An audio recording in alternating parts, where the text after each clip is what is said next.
Para la actividad número 5 se pide completar la tabla de frecuencias, así como realizar el diagrama de la frecuencia absoluta y la frecuencia acumulada. Para esto entonces proponemos el siguiente enunciado. En una investigación sobre desempleo producido a raíz de la pandemia, se seleccionaron y estudiaron 25 distritos dentro de una misma región. Se obtuvieron los siguientes datos sobre el número de padres cabeza de familia que perdieron su empleo en el mes de mayo por causa de la pandemia. La siguiente es la tabla de distribución de frecuencias para estos datos. Para empezar a completar nuestra tabla de frecuencias, entonces lo primero que tenemos que hacer es copiar y pegar en la columna de valores el número de padres cabeza de familia desempleados. Es importante que en esta columna los datos estén ordenados de menor a mayor. Continuamos con la frecuencia absoluta, que es el número de veces que el suceso se repite. Por ende, vamos a copiar y a pegar los valores que aparecen en número de distritos. Seguido a esto, vamos a hacer la sumatoria de estos valores con la opción de autosuma. Luego vamos a completar la columna de frecuencia acumulada. Para esto, entonces vamos a hacer la sumatoria sucesiva de la frecuencia absoluta. Entonces, para iniciar, colocamos el mismo valor de la primera frecuencia absoluta. Ya en la siguiente celda, entonces colocamos igual la frecuencia de arriba más la frecuencia absoluta que vamos a sumar.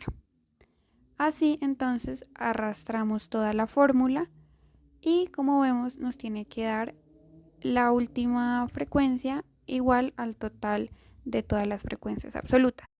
Continuamos entonces con la frecuencia relativa. Esta pues nos va a informar acerca de la proporción o el peso que tiene algún valor con el total de la muestra. Para calcularla entonces vamos a dividir la frecuencia absoluta entre el total de datos. Entonces vamos a poner igual la frecuencia absoluta dividido el total. Para arrastrar esta fórmula y que nos quede correctamente, entonces vamos a congelar el total de los datos. Esto lo hacemos con el signo de pesos. Luego hacemos la autosuma que nos debe dar 1. Para tomar entonces la frecuencia relativa acumulada, es necesario tomar la frecuencia acumulada y pegarla en la columna de frecuencia relativa acumulada, para que en este momento entonces nos salga el total de esa frecuencia relativa acumulada, obviamente al final teniéndonos que dar un 1. Para la frecuencia porcentual entonces es necesario tomar el primer valor de la frecuencia relativa, en este caso 0,24, y verificar que en nuestra tabla de Excel tengamos escogida la opción de porcentaje para que los resultados se nos expresen de forma porcentual. Entonces tomamos 0,24, le damos enter y ahí nos verificamos que estamos en porcentaje. Tomamos ese primer valor y arrastramos hacia abajo y allí nos va a aparecer entonces la frecuencia porcentual en un total del 100%. Con autosuma, entonces tenemos el 100%. Para la frecuencia porcentual acumulada, entonces también tomamos el valor de la frecuencia relativa acumulada y de igual forma vamos a arrastrar hacia abajo, teniendo en claro que sea porcentaje, y allí nos va a aparecer un 100%. Ahora bien, para tomar una gráfica en la frecuencia absoluta y la frecuencia acumulada, vamos a insertar, damos en gráficos, insertar gráfico combinado, le damos clic y aquí nos va a aparecer entonces nuestro gráfico. Nuestro gráfico nos puede expresar de una distinta forma la información que queremos recibir y de una forma más detallada.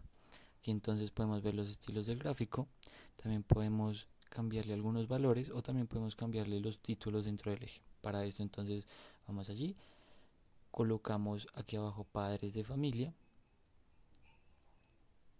y en la parte izquierda también lo podemos cambiar. Damos clic, seleccionamos y aquí podemos colocar desempleados por distrito. Entonces este sería nuestro ejercicio y este sería nuestro gráfico que está representando de una forma clara la frecuencia acumulada y la frecuencia absoluta del ejercicio.